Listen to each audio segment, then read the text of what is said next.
Hey, team players, let's jump into another 12-man PPR draft here. We already started here underway. Bob had the second pick overall, and you took McCaffrey. So a lot of people just say that's chalk. But, Bob, why do you think McCaffrey's going to have a good year here? I mean, McCaffrey's situation in San Francisco is a little bit different than the situation that he had in Carolina. In Carolina, he was basically overused.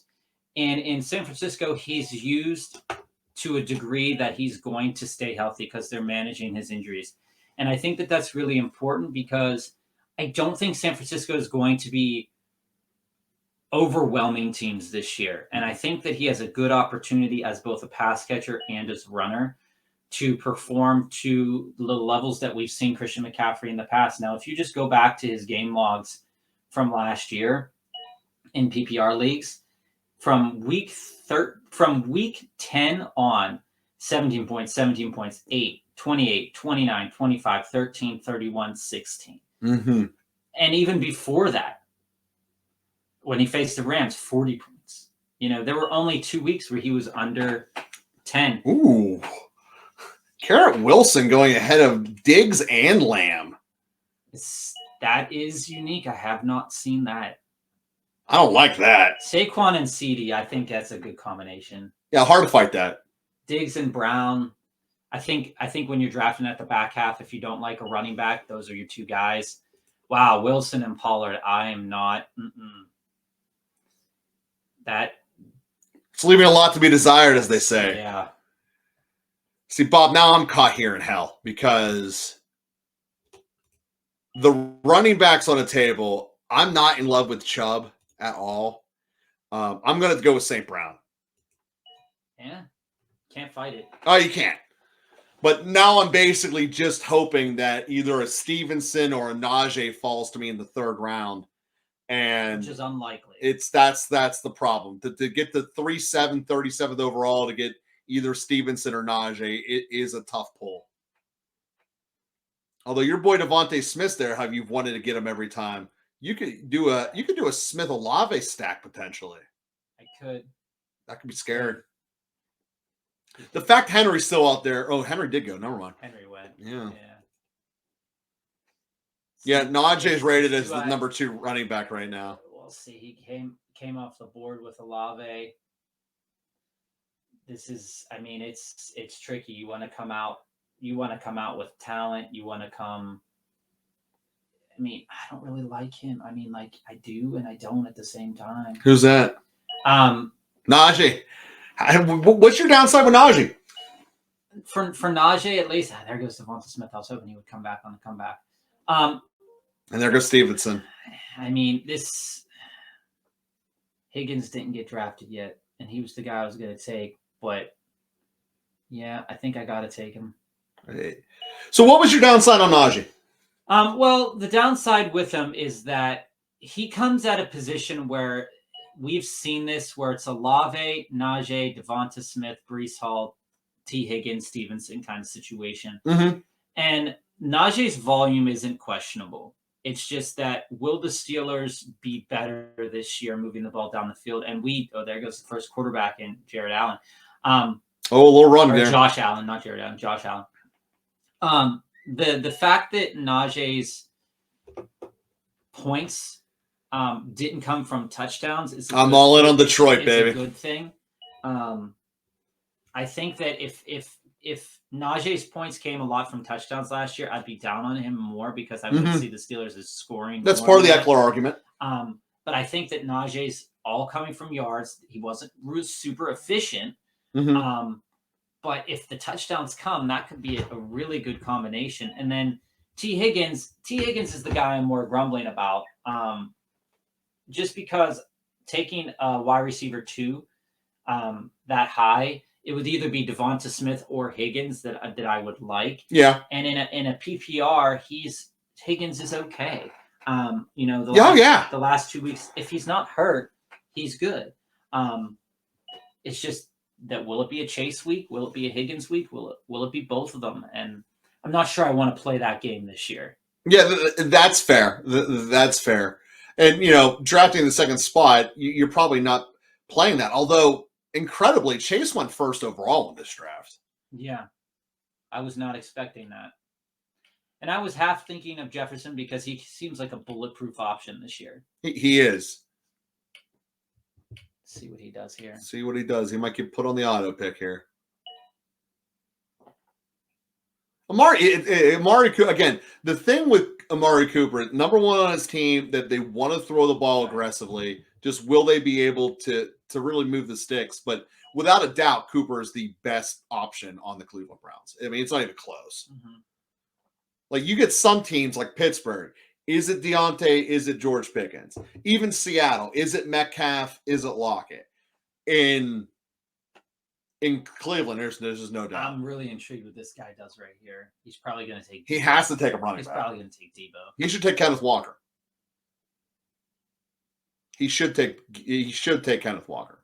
He needs a running back. Let me put it this way: Kenneth Walker should not be on the board when I come up 3 picks from now. Oh, what? What a troll! What a DJ Moore. I get that you want to stack him. Oh, correction, that's not even stack. That's hurts. Stack. That's DJ Moore is not going to be good at all. I just tell you that right now. There goes Kenneth Walker. Wow. Good pick. You guys have seen me do this almost chalk for my 4th round pick. I'm taking Dobbins. Wow. That is unheard of. I would have loved to have Walker instead of Dobbins. But when we look at those 3 running backs that just went there, Walker, Dobbins, and Pierce, one thing is very much not like the other. Dude, you were so upset about this Moore pick. It is throwing you. Well, I mean, you look at what's at the board. I mean, you still had Kenneth Walker. You still had Keenan Allen. You still had Mark Andrews. You could have literally taken any of those guys over the unknown of DJ Moore. We don't know if Fields is going to get him the ball. Like, that is throwing me off. And for Andrews to fall to the 4th round makes sense to me. Yeah, I kind of think that he should continue to fall further. I'm going to take my boy. Madison's a valid pick. Christian Watson, I think that's a little. And if I can get Swift around in the 5th, I'm going to love it. Yeah. Unless you take him, of course, then I won't be able to. I don't. Because I look at so here's the running back group that's left at the moment: Miles Sanders, Dalvin Cook, DeAndre Swift, Connor, and Cam Akers. To me, DeAndre Swift is categorically better than those other 5. And for people who are just running the list, you don't end up with a player like this. You end up going, oh, well, I'll pass on him, and then he goes 3 picks after me. I'll take my other boy. Swift is probably, all intents and purposes, a little bit of a reach at 58, but he's the guy I want. I love or 57 rather. He's the guy I want. I love having my 4 running backs taken care of because there are so many receivers that I get to play roulette with. And knowing that I already have St. Brown on the roster really just makes this just all the sweeter. So here's the thing about Debo in the 5th round here. Maybe I'll take Goff. I'll take all Detroit. Debo in the 5th round, after you've taken Jefferson, Olave, and Watson, isn't bad. Debo in the 5th round's fine. Debo in the 3rd round is horrible. Debo is a good option at that point in time, but I think that he still, if Breece Hall is injured or is not recovering, he needs a running back. This guy has to take a receiver, right? There's no way he takes 5 in a row. Yeah, okay, there you go. Yeah. I mean, there's 3 flexes. I get it. You can play them all. And actually, personally, I normally don't play my extra running backs that often in the flex because my wide receivers normally, at least 2 of my long shots hit. And that's how you win. I mean, that's how you win leagues. You got to hit on your long shots. And you're more likely to get value on a long shot receiver than you are on a long shot running back. It's just a fact of the game. And as I look at that, that's why I am very consistent, as are you, Bob. End of the 8th round, 4 running backs on your team, 4 wide receivers. You're a better team for it. And as we dive into this, I look at where we're at here. I'm really liking the rosters. Really liking the rosters here. Cam Akers there. Justin Fields at that position, I think, is fair. Fair in the 5th and 6th round for Justin Fields. As you can see, though, there's been, Sorry, I scrolled a little bit too low 6 there. quarterbacks already taken before the 5th round. Which is way too many. Way too and many. we have teams with only 1 running back. Which is the problem. I mean, I look at this team that has Pollard and Hurts. You don't. I'm almost tempted to take a 5th running back right now. Kind of just because, but the problem is there's no one worth taking unless Pacheco's still on the board. But I'm not going to do it. I'm thinking about it, but I do need to start building my receiving core here. And T-Law over who are the running backs here? Well, Pacheco's still out there. He's not going to be too long. No, he's not. Pacheco should go right here, actually. Get snapped up by somebody. So this is how I look at it if this were a league where I was going to be trading in later. If Pacheco's on the board at my pick, I'm taking him. Because I look around and say, I will be able to get the guy who only has Mixon to give me Calvin Ridley for it. And obviously, when you're doing this kind of strategy, supply and demand is the dominant factor. I have all of the receivers, or all the running backs. Because even the guy next to me who has 4, Pierce isn't going to be any good. So no one's going to want to trade for him. But people would consider trading for Pacheco, part because he's a name, part because he's a very much an ascending player. So I'm on the clock here now. And you know what, Bob? I'm going to do it. I keep telling people this is a strategy I would live by. Not a lot of people are going to like it, but that's what I would do. Pacheco's going to be the ball-carrying stud there in Kansas City. And, we're going to see how well I can role play in the receiver game that I don't need to trade. But I think that's going to give me a very valid spot. I look around. Ridley would be my first trade partner that I'd want, overall. Because I look at his roster, he's got Brown and Diggs. He can afford to trade me Ridley. He doesn't have a running back. Mm-hmm. And after Pacheco, it's all backups. Monty, he's a backup who's not supposed to get any time whatsoever. Detroit did not split carries. That's why Gibbs is a valuable pick. Mm-hmm. Kamara, I love that because Kamara could potentially be a home run. He could be nothing or he could be a home run. And he's one of the few running backs that give that to you this late in the draft. In a way that I don't think Dalvin Cook could. All right, well, I'm going to go.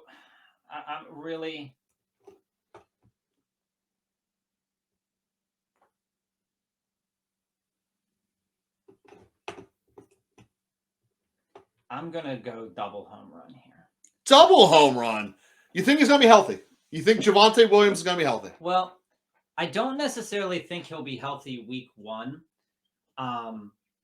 But the fact that there's people out there that don't have another running back, if he plays at all, he's a good trade target. We're looking at people. I'm sitting here at 5. My team still has 2 quality wide receivers. I'm not flexing Kamara and Williams as it says on my roster right now.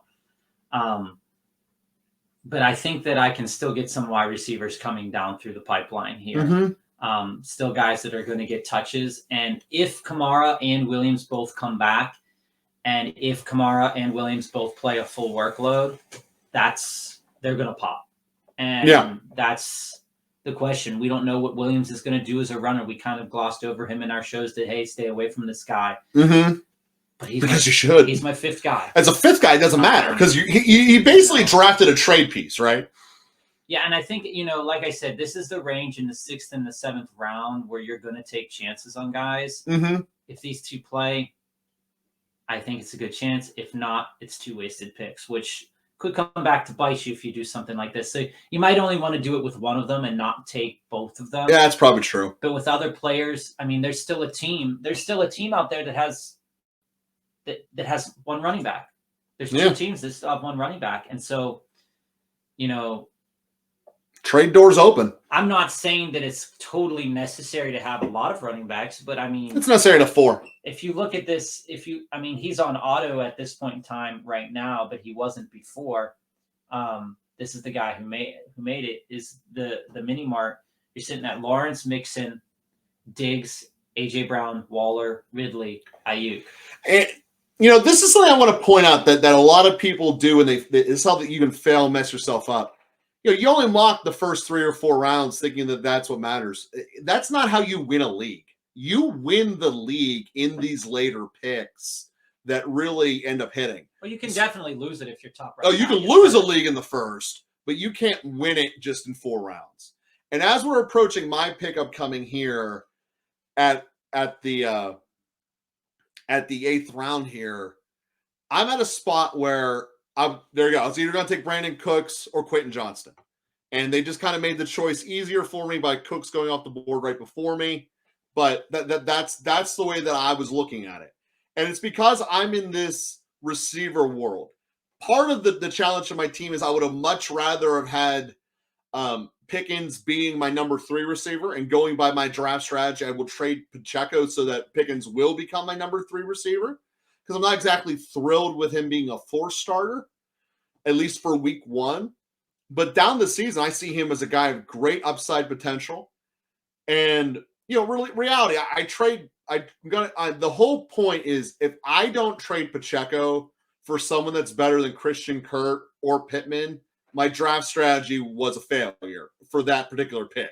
But if I get someone that's better than Pittman or Kirk, well, then it was a win. And that's really, you just got to know your league to that standpoint and know how trades work. Are you guys a free trading team, or do people stay high and tight? And that's always a question that, will be dictated as time goes on, right? Well, I didn't like that. It just happened there. You didn't like Freiermuth going? No, Tony. I didn't like Tony. You want a Kadarius? I'd still way rather have Sky more than Kadarius, Tony. I might be jaded from his time in New York, but that's how I feel. Going with Juju there, I don't like it. But he is the receiver there now. And I can't say anything about it because it's one of those things you should let someone else take the hand grenade for. It's one of those picks you should let somebody else take the hand grenade for. But and to do it at the start of your turn, how bad is this next pick gonna be? Dude, Michael Thomas was on the board and he took Juju.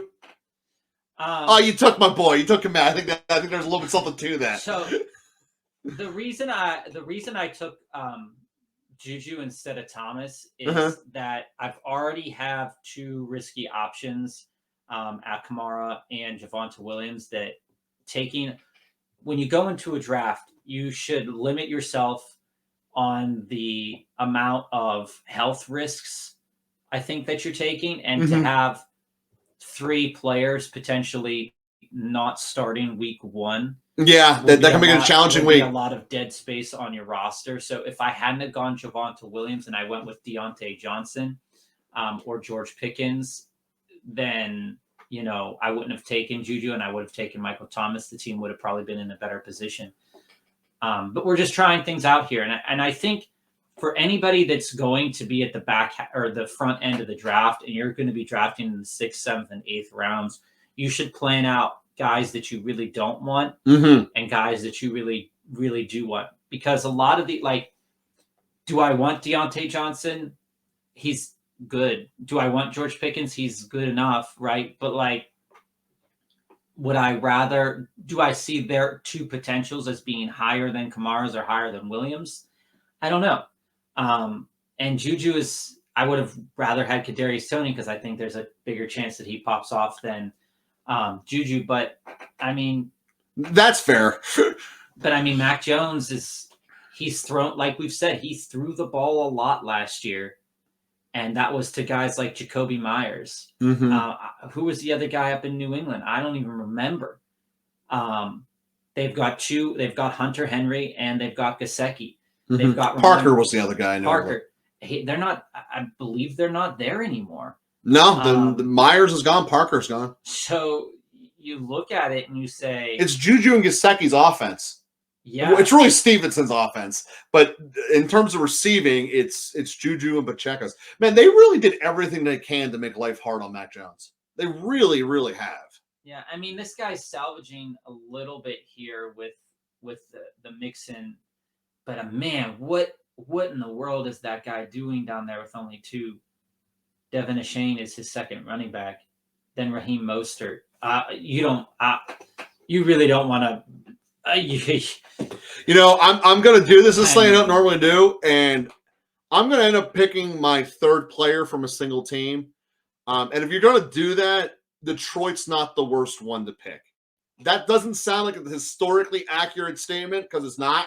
But this year, knowing that they're basically playing shootout ball because that defense is not done yet, I think that it's going to be a good offense with a lot of points on it. But I have Gibbs, Amon St. Brown, and then now Williams for what could be a very talented offense. But the risk that you have to take when you do something like this is, does Williams come back hurt my team overall by the decline of Amon? Because there's no way Amon would ever get benched on my roster. Mm-hmm, mm-hmm. Yeah, unless he's hurt. Yeah, exactly. Exactly.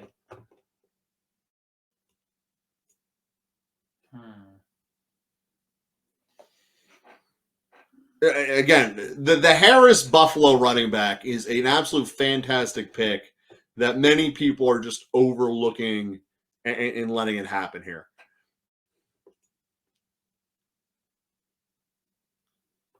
So 11th round, now that Kmet's off the board, I'm leaning tight end. That's it. That's how I feel with these things. That three or four rounds left. That's about tight end time.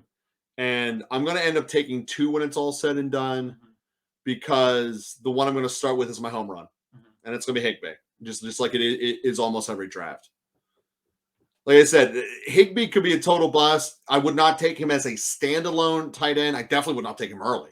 Right. But we're looking here. It's about the time where I need a tight end. Throw him up there. I'm very happy with the rest of the roster overall. I got 3 potential home runs at wide receiver for different reasons. Incredibly happy with the stability of my running back core, because I always view fantasy teams, Bobby, you tell me you think this is the same way. I view fantasy teams as the running back room is the foundation. They are the floor in which I can't crumble below. And the receivers are the high reach and go out and get it. So knowing that I have 4 starters at running back, I know that I'm never going to have a week where I could just implode. I'm always going to be in it. And then it's all, did some of your long shot receivers hit? Right. Are they going to hit as much as a J. Jeff will consistently? No. But I'm okay with that. I just need something that could go over. And Higbee is that same argument for me at the tight end position. And now here we are at this point in the running back or the wide receiver world. It's just taking shots. And if I can get the number 1 receiver on a football team, even though it's Houston, I think it's worth exploring. It's a team that's going to be losing a lot and chucking the ball a lot. Collins is a massively tall human being and very easy for even the inaccurate Ohio State quarterbacks to go at. And, we don't normally do drafts that get this deep, but he's certainly someone worth exploring. And I know my final 2 picks are now going to be a quarterback and a tight end. So here we are. I mean, we've got a lot of interesting players still available here. We have a couple rookie wide receivers, some rookie tight ends, rookie running backs. And it's really 10 seconds. Yeah. I'm going to go with Mingo from Carolina. I think that if they connect over there, it could be a nice combination. And I'm going to go with Hunter Renfrow as well. Renfrow, I think, is much more solid than Mingo. Rookie quarterback, rookie receiver combination scares me. Yeah, but again, the veterans Thielen and Sharp are there. What's the playing time going to shake down as? Could I wait a couple of weeks? Yeah, I mean, Mingo's probably going to be a guy selected in this round in most drafts. And you're going to have to see, you're like, okay, this is your time to take a guy like, say, Donovan Peoples-Jones, who we know his talent level already there. Mm-hmm. Or do we want to take one of the rookie wide receivers like Jalen Hyatt or Mingo? And I'm not as sold on Hyatt because he's a deep threat, and we don't really know how far Daniel Jones can throw the ball. That's kind of true. He doesn't throw deep very often, so we're almost here completed. Yeah. I have one bench spot remaining that I can use for any purpose. And this is a little bit of a question for me, Bob, because, I'm sitting here. I know I'm going to take Juwan Johnson if he's on the board. And the reason is because I took Higbee as the floater.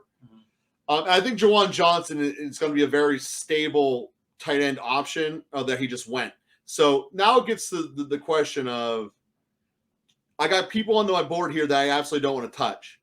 Take Ertz. I'm going to take Ertz, but he's another high-flying upside guy. And do you want to have a tight end that falls in the standard 5 catches, 50 yards, maybe a touchdown? Or do you want to roll with a volume magnet in Higbee like he was getting 11 targets, or Ertz who can literally get you 100 yards a game? Mm-hmm. These are the questions that I'm asking myself going on. But I know myself, and as I was saying here, I would have rather have had Juwan Johnson in that final pick, looking at the fact that I would have wanted the stability. Mm-hmm. But since I didn't have stability, or anyone else that could give me any quality stability, going all in for Ertz is there. So, Bob, obviously, we just went through this whole draft. How do you feel about your team when we're all said and done? I mean, when it's all said and done, the risk that you take when you go after a player like Kamara or Williams is that you almost immediately have to come on through and back that up with another selection. Mm-hmm. That, especially in a league like this where there is 3 flexes. Mm-hmm. So you're flexing 3 guys. What kind of positions do you want to flex? Typically speaking, I like to flex a high upside running back. Mm-hmm. But wide receivers are great flexes as well. So you're looking here, out of your first 7 rounds, they're all starting. Mm-hmm. All 7 of your first round players will be in your lineup. And I took 2 guys there that, may not play. Mm-hmm. And so the question is if you are going to go after guys that may not play, is the rest of your lineup strong enough? And I think the rest of the lineup is strong enough. When you look at the potential for this is a league where you start 2 wide receivers. I mean, Juju perfectly could slot into a flex. He's a flex position player. Mm-hmm. He's been a flex position player for a couple of years now. Damian Harris could easily slot into a flex. Sky Moore easily slot into a flex. And Renfro could easily slot into a flex until, as much as Javonte Williams, until we see if he's going to come back or not going to come back. Same with Kamara. Is he going to be suspended at the start of the year or at the middle of the year or not at all yet? These are the questions. Until we see. You could potentially see Kamara come off the board completely if he becomes suspended. And that's one less running back on the board for you in these middle rounds. If you're mm-hmm. a person that likes to take wide receivers, same thing with Dalvin Cook. If Dalvin Cook comes and he slots in as a starting running back for, let's say, the Rams, well, now all of a sudden you don't have Cam Akers there anymore. Mm-hmm. This is, or he slots in. I think he should go to Buffalo. I actually don't think he would affect much if he went to Buffalo. Or it definitely affects the Damian Harris selection. Oh, I don't think it would, because I don't think they're going to use Cook as a goal line back regardless, and they're definitely using Harris. These are the questions you have to ask yourself when it comes down to, are you going to be a team that goes after heavy wide receivers? Because what I was thinking about doing was going McCaffrey, Harris, Hall, or McCaffrey, Harris, Jones. And then I wouldn't have needed to take Madison, and I could have taken, London and Judy, and I might have been in a better position when it comes down to it.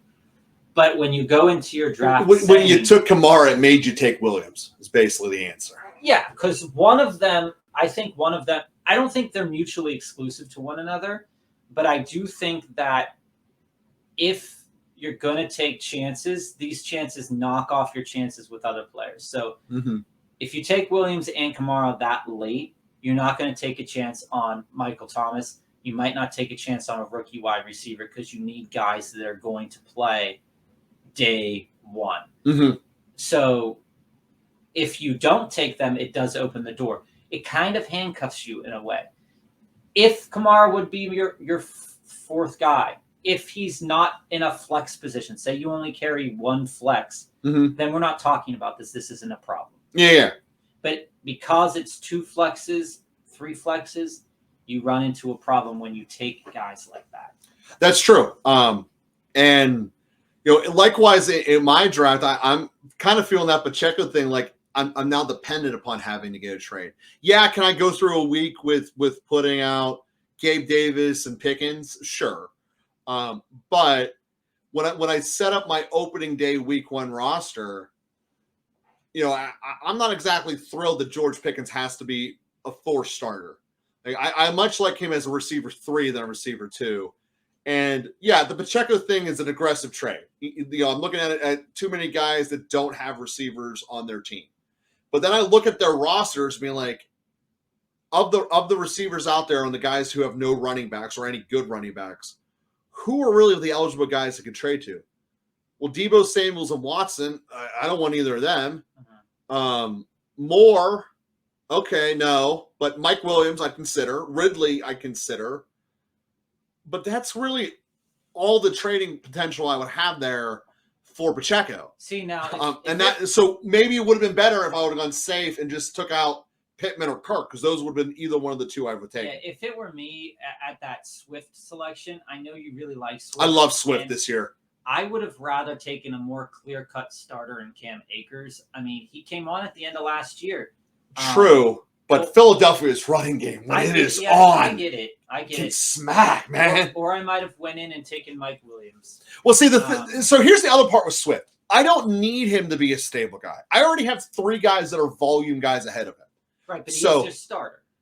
He's a flex starter, but if everything goes correct or everything goes logical, I don't know correctly, either Keenan Allen or Mike Williams is going to get hurt, and Quentin Johnson has stepped up to be, because I do think Quentin Johnson was the best receiver entering the league anyway.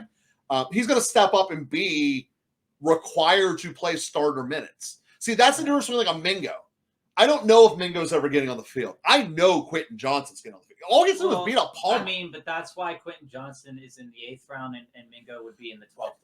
Obvious. So yeah. I'm not fighting any of that, but that's just my thought going forward as we look here. So Bob, if you want to wrap today's episode up, let's bring it home. Don't draft all 3 Miami running backs. I've been in a position before where I've taken both Buffalo running backs, or I've taken both New England running backs, or I've taken 2 Miami players.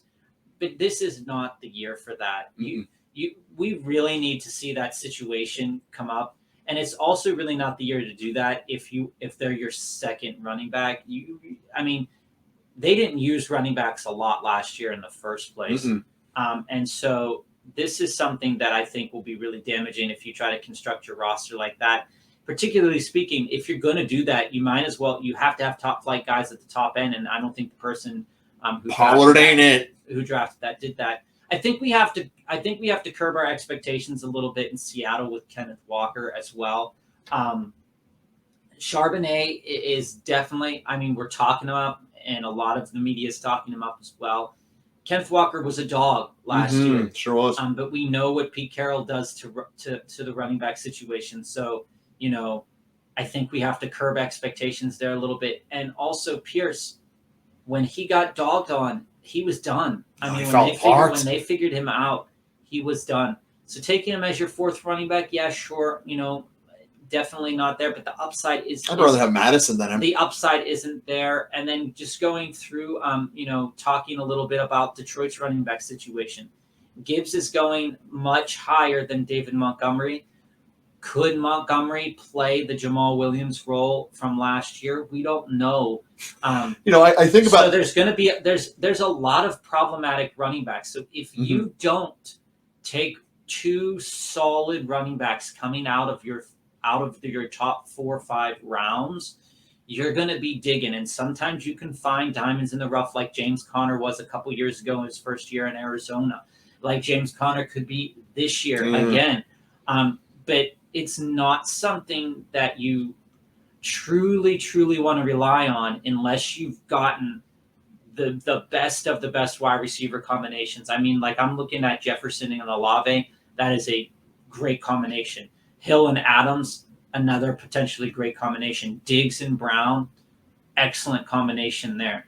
But also, you look at a lower end combination like CD and Cooper. That's great. Metcalf and Allen could be killer. You're coming over here and you're looking at Higgins and London. That could pop off. You look at a potential Ridley and Mike Williams combination. Hey, that could be really nice as well. But you definitely want to come out of your draft with 2, maybe even 3 of those top 20 running backs of teams that definitely know what the running back situation is. And you should stay away from quarterbacks for as long as you can. And if you're going to take risks, know how to pair those risks up with one another. If you want to take Michael Thomas, you can't also take Kamara. If you want to take Jameson Williams, you can't also take, Javonte Williams, because you're going to be really take 1 or 2. You can't take all of them unless you have really defined starters in your positions. And that's 100% true. And Bob, in a future episode, I'm going to have you explain your Drake London love to me. But in the meantime, team players, click like and subscribe. Be a team player. If you haven't and you're interested in becoming a part of one of our best ball leagues that we're going to be doing down here as we approach August, leave your information here in the comments, or you can go to our email that's on our channel page here and send us your information. All we need is your email and your name, and we'll be able to make some fun stuff happen. So we wish you all best of luck. Keep on drafting, guys.